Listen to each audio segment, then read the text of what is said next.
T20 में जब भी हम बल्लेबाजी की यहाँ पर बात करते हैं तो अगर आप लॉन्गर फॉर्मेट के मुकाबले देखेंगे तो यहाँ पर एक और चीज़ बहुत ज़्यादा इंपॉर्टेंट हो जाती है T20 में। अगर हम बात करें वो है इम्पैक्ट इनिंग, और ये इम्पैक्ट इनिंग बहुत इंपॉर्टेंट होता है कि कभी कभार आप देखते हैं किसी प्लेयर के 20-25 रन क्रूशल वक्त पर आकर करना वो काफ़ी ज़्यादा इम्पैक्ट कर जाते हैं, बजाय उनके जिन्होंने शायद थोड़ी ज़्यादा गेंदें लेकर 50 की हो। तो ये बहुत डिफरेंस रहता है कि आपकी उस इनिंग का इम्पैक्ट कितना पड़ा है टीम के ओवरऑल नेचर पर, टीम के स्कोर पर, या आपके विन या लॉस में, वो बहुत ज़्यादा मैटर कर जाता है। और इसी तरह की इम्पैक्टफुल इनिंग्स कुछ ऐसे प्लेयर्स होते हैं कि जिनके चलने पर टीम का जो परफॉर्मेंस है और टीम का जो विनिंग परसेंटेज है वो काफ़ी ज़्यादा हमें बढ़ता हुआ नजर आता है। ऐसे ही दो प्लेयरों की हम बात करने वाले हैं आज के इस वीडियो में। हम बात कर रहे हैं नेपाल के लिए कुशल भुरतेल और नामीबिया के लिए यान फ्रालिंग। जी हाँ, इन दोनों का जो इम्पैक्ट है वो बिल्कुल छुपाए नहीं है कि जब भी ये प्लेयर अपनी टीम के लिए परफॉर्मेंस करते हैं, अपनी जिस मैच में चलते हैं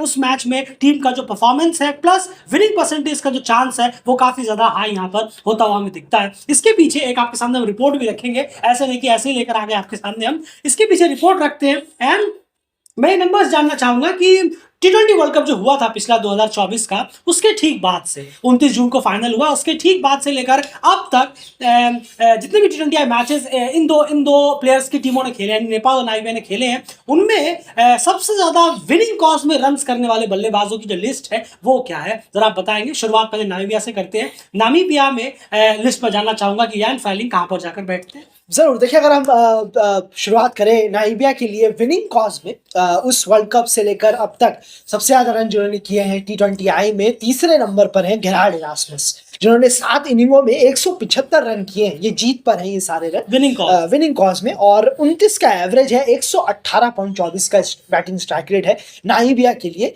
ये गेरार्ड इरास्मस तीसरे नंबर पर यहाँ आ जाते हैं विनिंग कॉज में रन बनाने के। बिल्कुल वहीं पर सेकंड नंबर पर जे स्मिथ, 6 मैचों में 221 रन, 55 का एवरेज, 188 का स्ट्राइक रेट। कमाल का नंबर सही, डेफिनेटली कोई दरार नहीं है, लेकिन विनिंग कॉज में सेकंड नंबर पर आते हैं नामीबिया के लिए। वहीं पर पहले नंबर की अगर हम बात करें तो यान फ्रालिंग हो जाते हैं, नो डाउट। बिल्कुल, 6 इनिंगों में 273 रन उन्होंने बनाए हैं उन 2 सालों में, और वहीं पर उसके बाद अराउंड 54 का उनका एवरेज है, 54.6 का उनका बैटिंग एवरेज है, कमाल का है। और स्ट्राइक रेट 197 की स्ट्राइक रेट है, batting strike rate, heavy batting strike rate है, और बहुत बेहतरीन उनका बैटिंग एवरेज भी रहा है इस पिछले 2 साल में विनिंग कॉज। बिल्कुल सही कहा आपने। हम T20 वर्ल्ड कप के बाद से बात कर रहे हैं, पिछला T20 वर्ल्ड कप का, उसके बाद से अब तक जितने भी मैचेस खेले, तो इतने 1.5-2 सालों में नामीबिया के लिए विनिंग कॉज में सबसे ज्यादा रन करने वाले बल्लेबाजों की जो लिस्ट है वो यही है। ये टॉप 3 बल्लेबाज है, यानी क्लियर कट है। यान फ्रालिंग और जे स्मिथ बहुत बड़े ट्रम्प कार्ड है अपनी टीम के लिए, और बिल्कुल अलग मत सोचिएगा कि T20 वर्ल्ड कप में भी नामीबिया को अगर बेटर करना होगा तो इन दो प्लेयरों को दोनों हाथों से अपनी परफॉर्मेंस देनी पड़ेगी,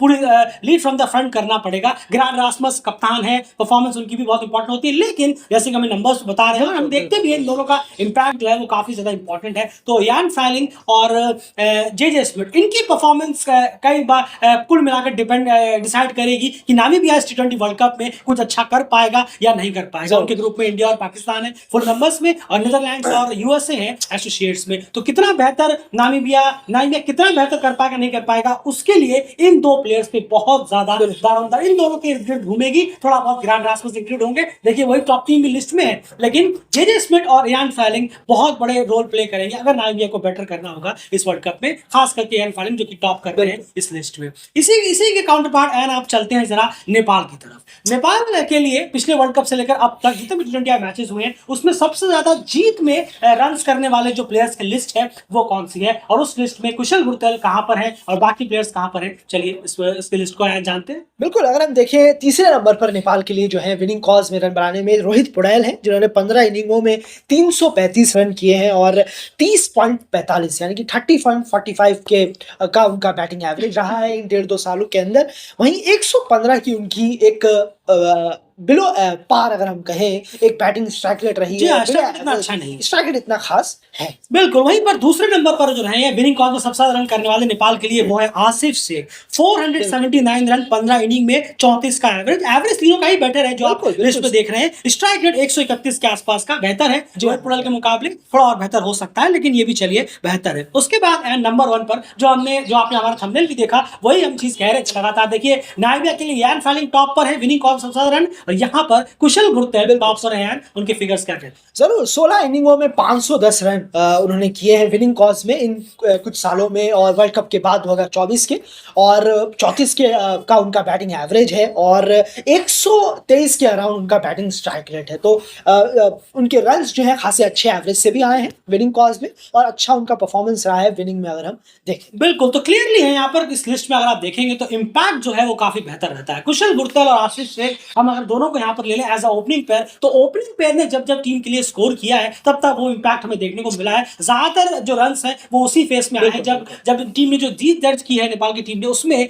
ओपनिंग पार्टनरशिप, ओपनिंग जो पेयर है ये दोनों कुशल गुरतेल और आसिफ शेख, इनके रन्स का बहुत बड़ा योगदान कहीं ना कहीं हमें देखने को मिला है। और क्लियर कट है कुशल गुरतेल का वो इम्पैक्ट जो है वो पड़ता है जब वो टीम के रन्स करते हैं, तो टीम के रिजल्ट में भी हमें वो कहीं ना कहीं ज्यादातर देखने को मिलता है। तो इस T20 वर्ल्ड कप में हाँ ये बात और है कि स्ट्राइक रेट्स थोड़े से बेहतर करने जरूर आप अगर तीनों के ही स्ट्राइक रेट देखेंगे तो इन कंपेयर टू नामीबिया के जो और फाइलिंग है बहुत बड़ा फर्क आपको नजर आएगा। तो स्ट्राइक रेट को और बेहतर करना पड़ेगा। इस स्ट्राइक रेट से फुल मेंबर्स के खिलाफ तो बहुत दिक्कत हो जाएगी T20 वर्ल्ड कप में, तो फिर आप बड़ा नॉर्मल सा स्कोर उनके सामने प्रेजेंट करेंगे जो काफी नहीं होगा फुल मेंबर्स के बल्लेबाजों के सामने। तो स्ट्राइक रेट पे कुशल गुरतेल और आसिफ को और बेटर करना पड़ेगा इस वर्ल्ड कप के लिए। लेकिन इंपैक्ट की जहां तक बात है तो नो डाउट कुशल गुरतेल अगर नेपाल के लिए और इरान फाइलिंग अगर नामीबिया के लिए चलते हैं तो उसका इंपैक्ट विनिंग कॉज में क्लियरली देखो। हमने आपके सामने नंबर रखे पिछले 2 सालों में इनके चलने पर टीम ने जब जब जीत दर्ज की है तो इनके सबसे ज्यादा रन रहे हैं उन जीतों में। ये बहुत इंपॉर्टेंट फैक्टर हो जाता है। क्या कहेंगे आप? बिल्कुल सही कहा है आपने, और फैक्टर रहने भी चाहिए। कुछ एक आध स्ट्रॉन्ग जोन लेकर टीम वर्ल्ड कप में जाए तो ये बहुत बेहतर है। और इस एरिया पर और इस रिकॉर्ड पर आप जितना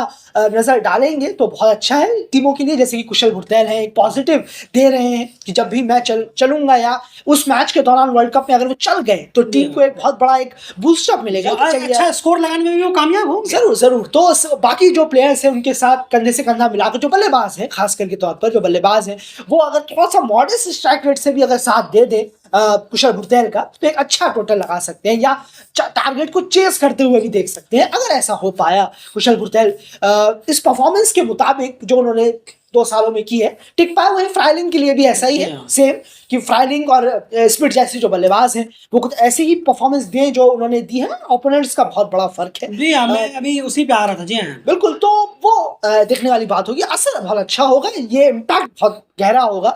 टीम जीत भी सकती है, कुछ अच्छे रिजल्ट्स अपने फेवर में ला सकती है अगर ये 2 बल्लेबाज अपनी अपनी टीमों के लिए इसी तरीके से T20I में जो कर रहे थे वो कर पाए। बिल्कुल, इस पूरे वीडियो में आपने अगर का वर्ड सुना होगा। यही अगर सबसे बड़ी दिक्कत, चुनौती है। अगर जो है वो सबसे बड़ी दिक्कत है। चल जाए और अगर चल जाए इसमें बहुत ज्यादा फर्क है। ये अगर को पार करना पड़ेगा डेफिनेटली। जैसे हमने कहा आपसे क्रिकेट का बहुत बड़ा ओपोनेंट्स का जो है वो बहुत बड़ा फर्क है। पहला ओपोनेंट का बहुत बड़ा फर्क है, यहाँ पर आपको फुल मेंबर्स मिलेंगे। और दूसरा वर्ल्ड कप, बिल्कुल फिर से वही कहेंगे, वर्ल्ड कप का जो प्रेशर है वो बिल्कुल अलग होगा। जब आप कोई बायलैटरल, आप किसी फुल मेंबर से बायलैटरल खेले, आप स्कॉटलैंड के प्लेयरों से पूछिए, स्कॉटलैंड वर्सेस ऑस्ट्रेलिया जो आप वर्ल्ड कप में खेले थे वो आपको ज्यादा टफ लगा था या फिर आपने जो घर में बायलैटरल सीरीज खेली थी वो टफ लगा था? वो खुद ही बताएंगे कि वो बहुत टफ था इन कंपेयर टू वो एक अलग प्रेशर होता है उस कप का। तो उस पहले तो फुल अपोनेंट अलग होगा, बहुत टफ होगा इनसे। उसके बाद वर्ल्ड कप का प्रेशर होगा, उसमें कुशल गुरतेल को एक अच्छी स्टार्ट और रियान फाइलिंग को एक अच्छा सपोर्ट टीम को देना पड़ेगा। आसान बिल्कुल भी नहीं होगा, लेकिन ये प्लेयर्स अगर कर गए तो टीम के लिए कितना फायदा होता है वो हमने आपको एग्जांपल के तौर पर दिखाया कि विनिंग कॉजेस में इनके सबसे ज्यादा रन है पिछले 1.5-2 साल में। बस फिलहाल इस वीडियो में इतना ही। उम्मीद करेंगे ये दोनों,